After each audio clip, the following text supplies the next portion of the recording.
Presenting 10 fastest classic GM muscle cars. 1969 Chevrolet Nova SS. Top speed, 127 miles per hour. The Chevrolet Nova started life off as the Chevy 2 in 1962. It was designed to be the most basic form of transportation offered by the Bowtie brand, and it was completely featureless. It was offered in 2-door, 4-door, or station wagon configurations and was a very popular budget ride, mostly for families. They did, however, offer an optional 327 engine, and because it was a compact, it made for a pretty speedy car. In 1968, the car got a complete redesign and the Chevy 2 name was scrapped in favor of the Nova.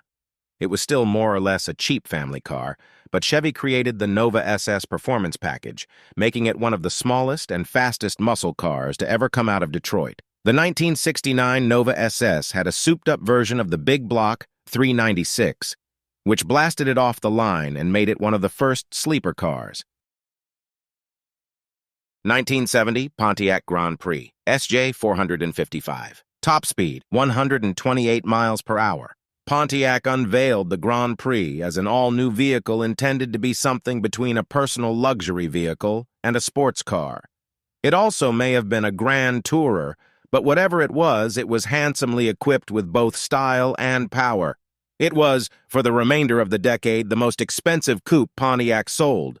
The second generation, beginning in 1969, was shrunk from full-size to mid-size, but the engine options went from intermediate to holy crap. The 1970 Grand Prix could be equipped with the massive 455 CI engine, and suddenly the luxury ride was a genuine muscle car.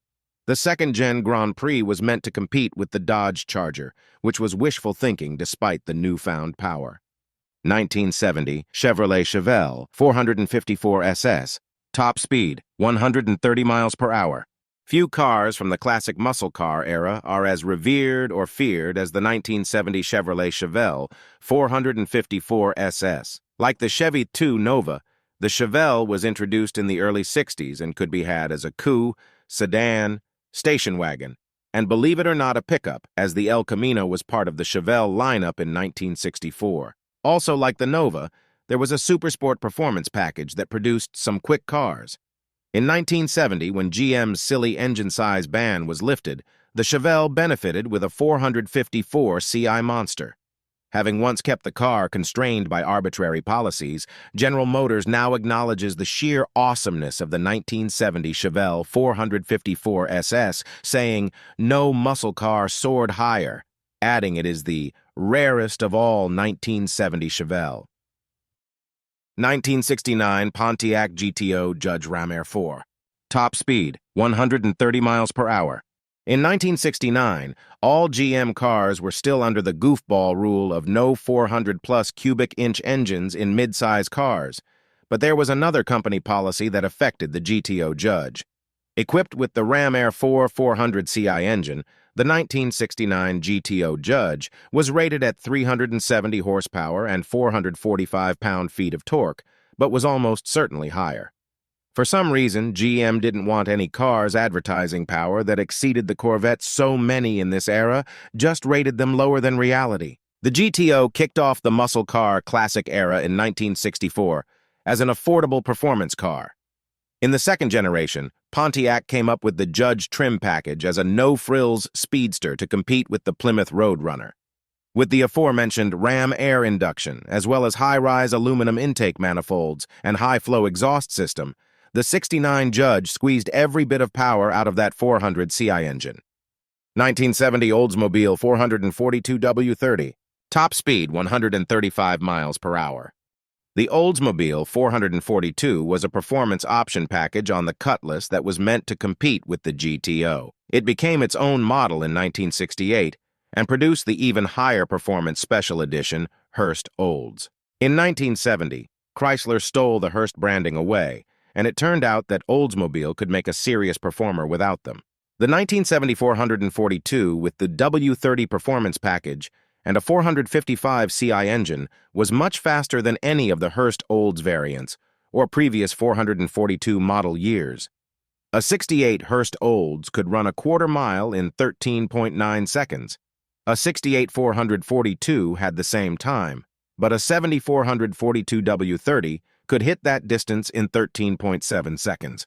Motor Trend simply referred to these 1970 442 W30 as drag racing machines. 1970 Chevrolet Camaro Z28. Top speed 135 miles per hour. The 1970 Chevrolet Camaros were actually introduced to the factory in February 1970, halfway through the traditional model year. So many people call them the 1970.5 Camaros. Things get even goofier because Chevy advertised a 455 CI engine option, but none were ever actually made. In one more bit of trivia, 1970 Z28S used the same LT1 engines found in Corvettes. The 70 Z28 was the best of a highly collectible half-model year and is regarded as the last great Camaro of the classic era. Though it only had a 350 CI engine, it was as fast or faster than many other GM muscle cars, with 100 or so more cubic inches of displacement. In a retro test drive, car and driver said the 70 Z28 was an automobile of uncommon merit that challenges Ferrari. 1970 Buick Gran Sport 455 Stage 1. Top speed 135 miles per hour. Like Oldsmobile, Buick is a GM brand that isn't known for high-performance rides, and yet they both produced some of the most killer muscle cars of the classic era. Buick had the GSX and the equally impressive Gran Sport. The Gran Sport was a performance package on the Skylark and was Buick's attempt to keep up with the GTO Judge and Oldsmobile 442. The 1970 Gran Sport 455 with the Stage 1 was a low 13S factory drag car. This is another vehicle in which people with first-hand experience swear is tragically underrated in the horsepower department. Rated at 360 ponies, it's been claimed it actually made up to 500, and a dyno test of a similar 455-equipped Buick showed it made 471 horsepower. 1967 Chevrolet Camaro SS 396. Top speed 140 miles per hour. Speaking of cars with horsepower that has been notoriously underestimated, the 1967 Chevrolet Camaro SS might be the most slept-on muscle car ever. Because of another ridiculous company policy, no car was allowed to be faster or more powerful than a Corvette. A 67 Vet 396 made 425 horsepower, while that same engine in a 67 Camaro was rated at 325 horsepower. The 67 Corvette had a top speed of 143 miles per hour, while the 67 Camaro maxed out at 140 miles per hour, which is probably an indication that both of their 396 engines produced the same power. Whatever the case, the purpose of the Camaro wasn't to show up the Corvette, it was to embarrass the Ford Mustang, which it routinely did on the street and at the track. 1973 Pontiac Firebird Trans Am 455 Super Duty. Top speed 155 miles per hour. By 1973, the classic era of muscle cars was effectively over, and once mighty cars had been detuned into parodies of their former selves or discontinued altogether. Nobody mentioned this to Pontiac, however, because this was the year they made their most powerful Firebird ever. The 1973 Firebird Trans Am 455 Super Duty was the car Pontiac should have been making since 1967, but wasn't allowed to. While other muscle cars of the era had to meet government emissions and miles per gallon standards, the 73 Firebird had a weird loophole because its massive 455 engine was kind of grandfathered in. As weird as it sounds, especially considering how popular the Firebird was, only 4,550 were sold with the Super Duty package. At the time, Car and Driver was enamored with this car, saying, "The last of the fast cars comes standard with the sort of acceleration that hasn't been seen in years." 1963 Pontiac Tempest Super Duty. Top speed, 163 miles per hour. A 1963 Pontiac Tempest was maybe a proto-muscle car, like a 57 Chrysler 300C or a 57 AMC Rambler Rebel, but a few special editions were made that will make people question if the 64 GTO was the first true muscle car.